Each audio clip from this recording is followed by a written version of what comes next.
வணக்கம், welcome to orange candy kitchen. நம்ம இன்றைக்கி பார்க்க போகிற ரெசிபி வந்து சூப்பரான ஒரு சட்னி ரெசிபி. இட்லி தோசைக்கெலாம் சூப்பரான ஒரு சைட் டிஷ். ஸோ செய்யறதுக்கு தேவையான பொருள் செய்முறை என்னென்னு வாங்க பார்க்கலாம். ஸோ நம்ம செய்ய போகிறது வந்து இன்றைக்கி சவ் சட்னி. ஸோ சவ் வச்சு தான் சூப்பரான ஒரு சட்னி பண்ண போகிறோம். ஸோ இந்த சவ் வந்து ஃபஸ்ட்டு நம்ம நல்லா தோல் சீவி ரஃப்பாக கட் பண்ணி எடுத்துக்கலாம். அடுத்ததாக வந்து ஒரு கடாயில் வந்து ஒரே ஒரு ஸ்பூன் எண்ணெய் சேர்த்துக்கோங்க. இதில் வந்து சின்ன சைஸ் புளி ஒரு துண்டு வந்து நம்ம எவ்வளோ புளிப்பு தேவை சட்னிக்கு அவ்வளோ புளி சேர்த்துக்கோங்க. அடுத்தது வந்து காரத்துக்கு வந்து பச்சை மிளகா, வேறு எதுவும் நம்ம சேர்க்க மாட்டோம். ஸோ நான் இதில் வந்து 7லேருந்து 8 பச்சை மிளகா சேர்க்குறேன். ஏன்னா சவ் வந்து கொஞ்சம் பெருசாக இருக்குது. இது கூட வந்து 2 கொத்து ஃப்ரெஷ் கருவேப்பிலை. அடுத்ததாக வந்து நம்ம பொடியாக நறுக்கி வச்சுருக்க தோல் சீவி நறுக்கி வச்சுருக்க சவ் இதெல்லாமே சேர்த்துக்கலாம். இது கூட வந்து ஒரு ஸ்பூன் அளவுக்கு டேபிள் ஸ்பூன் அளவுக்கு வந்து உளுந்து சேர்த்துக்கலாம். நல்லா அதோட பச்சை போகிற வரைக்கும் வதக்கிக்கலாம்.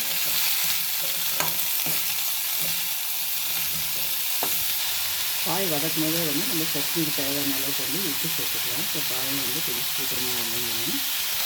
இப்போ நல்லா உப்பு சேர்த்துட்டு வதக்கிக்கலாம். காய் வந்து நல்லா சீக்கிரமாகவே வதக்கலாம். ஸோ இதோட பச்சை போகிற அளவுக்கு வதக்கிக்கணும். அடுத்ததாக வந்து இதில் சேர்க்க போகிற ஐட்டம் வந்து இஞ்சி, ஒரு இன்ச் சைஸ் அளவுக்கு இஞ்சி சேர்த்துக்கோங்க. நான் இங்கே வந்து இஞ்சி பேஸ்ட் வந்து சேர்க்குறேன். நல்லா ஒரு டேபிள் ஸ்பூன் அளவுக்கு. ஸோ இஞ்சி வந்து நல்ல ஒரு ஃப்ளேவர் கொடுக்கும். ஸோ அதுவும் சேர்த்து நம்ம சவுச்சில் போட்டு நல்லா வதக்கிக்கலாம். இப்போ பாருங்கள், நம்ம காயெல்லாம் நல்லாவே வதங்கிடுச்சு. ஸோ அப்புறம் அதோட பச்சை வடையெல்லாம் போயிடுச்சு. இந்த ஸ்டேஜில் வந்து நம்ம இதில் வந்து ஒரு அரை கைப்பிடி அளவுக்கு வந்து ஃப்ரெஷ் கொத்தமல்லி சேர்த்துக்கலாம். கொத்தமல்லி சேர்த்துட்டு நல்லா கலந்து விட்டுட்டு ஸ்டவ் வந்து ஆஃப் பண்ணி விட்டுலாம். ஆஃப் பண்ணி விட்டுட்டு நல்லா அதை ஆறக்கூட விட்டுடலாம். நம்ம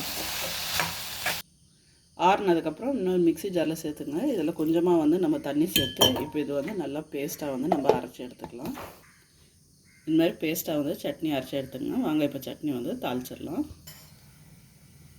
இதுக்கு வந்து நம்ம எந்த கடாயில் வதக்கணுமோ அதே கடாயில் வந்து ஒரு ஸ்பூன் எண்ணெய் சேர்த்துக்கலாம். இதில் வந்து 1/4 டீஸ்பூன் கடுகு, 1/4 டீஸ்பூன் அளவுக்கு சீரகம் சேர்த்துக்கலாம். இப்போ இதெல்லாம் வந்து பொரியட்டும்.